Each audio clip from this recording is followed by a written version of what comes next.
The other thing is that before we even do each session, like we jump in the session just before we get buckled up into our spaceship, if we're doing the Space Cadets one, or our pirate ship, or our farm, whichever, you know, session your child's doing, whichever program they're doing. Before we even do that, we jump into our learning lab and we learn the skills that we'll need for this adventure. Yes. Yeah. So before we go to the, say the bullying,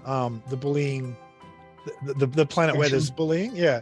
Before we do that, we sit down and we go, okay, so what do I do? How do I shut down a conversation and end it without looking weak? What situations would mean I would ask for help from authorities? What wouldn't I? It wouldn't make sense to ask for help from authorities if it's low level teasing.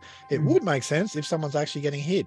Okay. So we learn the skills and then we go and apply them. I'm really excited about this, Sebastian. Sebastian, I know that a lot of members of our team work very hard to put this together, and you're definitely one of them. What sort of kids do you think are going to get the most from this program, Adventure Team? I think pretty much most kids can get something from this. It's specifically built for like ages 11 and up. And it is a powerful way for kids to be engaging with each other and to be able to get their imagination flowing and feeling like creative and powerful.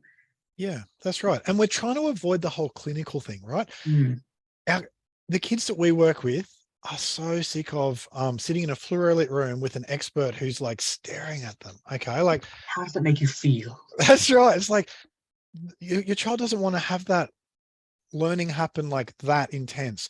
We can have the same learning, but instead of how does it make you feel, it's like how does your character feel?